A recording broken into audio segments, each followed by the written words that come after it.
se vivió en Latinoamérica una seguidilla de dictaduras que instalaron esta nueva forma de gestionar el autoritarismo desde el poder, digamos, y de imponer desde el autoritarismo la gestión de lo político en nuestras sociedades, ¿no?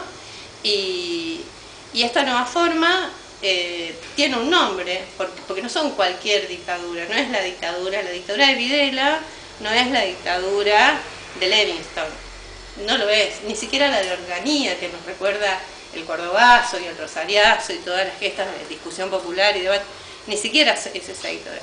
Estas nuevas formas de organización instalan el terrorismo de Estado en el ejercicio del poder.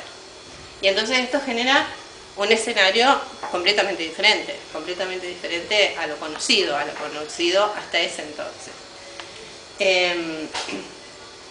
Cómo recrear, cómo representar, cómo comprender, cómo acercarse a la interpretación de ese periodo de nuestra historia, ¿no?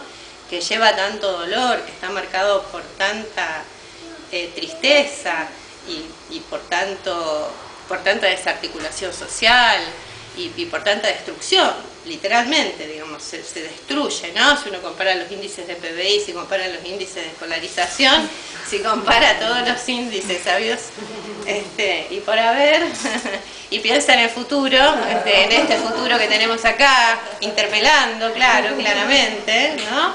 Si piensa en este futuro que nos interpela constantemente, trata de buscar, digamos, de encontrar formas variables de interpretabilidad de aquello que ha ocurrido. Cómo encontrar formas de interpretabilidad de aquello que nos ha ocurrido en un sentido integrado, no solamente de reconocimiento de los acontecimientos y su sucesión, digamos, que hemos logrado desentrañar gracias al trabajo imprescindible de madres y de abuelas y de los organismos de derechos humanos y de los juicios por la verdad y de las acciones políticas de ciertos gobiernos, sobre todo el anterior, que llevó adelante una política de Estado importantísima en relación al reconocimiento de la verdad, la recuperación de la verdad y la construcción de la memoria, ¿no? Digo, en ese sentido, los organismos, algunas políticas, madres y abuelas, hijos ahora, bueno, es decir, todo un conjunto de la sociedad que se decidió a interpretar y a interpelar ese pasado oprobioso. Bueno, entonces, el orden de los acontecimientos más o menos está a la vista. Pero hay una gran zona gris que queda por interpretar, que es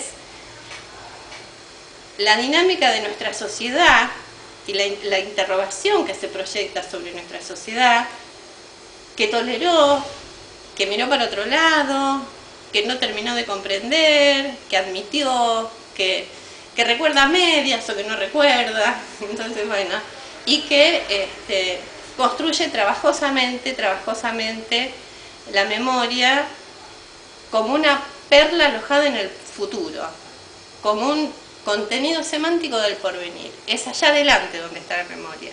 No es un recuerdo de pasado.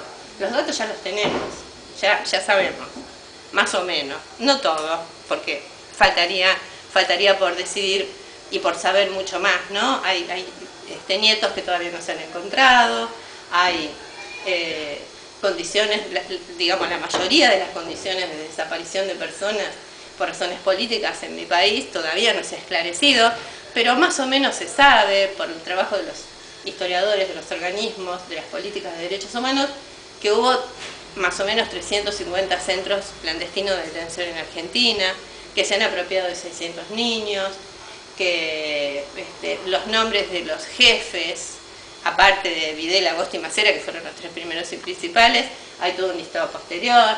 Bueno, el libro Nunca Más, que es una condición de interpretabilidad que instala la sociedad en aquel momento alfonsinista de recuperación de la democracia, pero que a su vez cuela esta imagen de los dos demonios. Había como dos facciones de la sociedad, dos grupos de la sociedad enfrentados y batallando, y entonces se produjo lo que se produjo, y con esta teoría más o menos podemos explicitar, digamos, explicar algo del orden de lo ocurrido, ¿no? Mientras que, desde otra posición, cuando el Estado usa la fuerza para reprimir a la sociedad violentamente, sin seguir ningún protocolo ni jurídico ni ético, es que el Estado se volvió terrorista. No había dos encontrados. Había un Estado que se había vuelto terrorista y una sociedad indefensa en ese momento que sufre, digamos, todos los avances de esta forma autoritaria y dictatorial de gobierno y de hacer política. En ese contexto, digamos, la pregunta que nosotros nos hacemos es cómo pensar esas circunstancias e interpretarlas comprendiendo esta idea, ¿no? Partiendo de esta idea, que la memoria es una cuestión de futuro, que la lectura es una cuestión de futuro, que tenemos que ir al futuro para mirar aquellos hechos y buscar una forma interpretativa, comprensiva, de adjudicación de sentido a lo ocurrido, de adjudicar sentido, interpretar, entender, ¿no? La acción de la comprensión. En ese punto, bueno, las vías son múltiples y creo que tenés que... Perdón, ya te esperamos, pero justo los vi, viste que en ese sentido las vías son múltiples, hay vías intelectuales, vías artísticas, jurídicas, políticas, digamos, son múltiples las vías de acceso, es un enorme trabajo. Digamos, el pensamiento social, intelectual, filosófico, político sobre Auschwitz, por ejemplo, nos da una medida y nos da una idea de cómo las sociedades van pensando, ¿no?, su pasado y los acontecimientos, y los van interpretando y los van alineando a ver en una forma comprensiva. Una sola palabrita sobre un autor que menciono también en el trabajo, que seguramente nos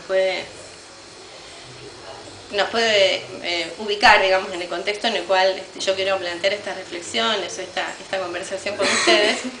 Es un trabajo de Nicolás Casulio, un ensayista y escritor argentino recientemente fallecido, hace unos pocos años,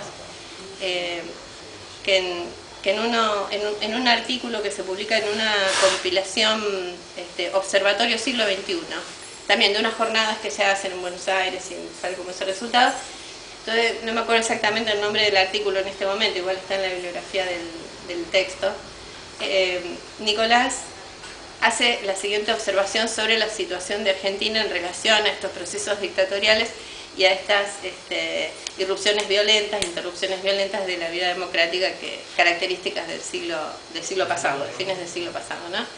Entonces dice, claro, en el siglo XIX Argentina era un país, ni siquiera era un país, digamos, en verdad ni siquiera era un país, era un lugar de lucha y de batalla para la construcción de una idea de nación que más o menos en 1810 se delinea, y a partir de ahí entonces, pero son las guerras civiles de todo el siglo XIX, la pelea entre militares y federales, el centralismo porteño, el desarrollo del interior argentino. Bueno, era, digamos, una idea de nación incipiente que en el contexto de unas guerras civiles feroces pugnaba por más o menos definirse, y llegamos a los principios del siglo XX, festejamos el centenario, el primer centenario de la nación argentina, entonces en 1910, con la visita de los reyes, con un conjunto de logros en el sentido de la pacificación nacional, de la delimitación de las fronteras, de la unidad del lenguaje, de la generación de unas tradiciones que nos pueden. Y nos convertimos a partir de ahí, y por imperio también de algunas circunstancias históricas, en un país adolescente, potencia de futuro. Argentina potencia, eran los eslóganes de los 50-60, claro. Argentina potencia, granero del mundo para la Europa de las guerras.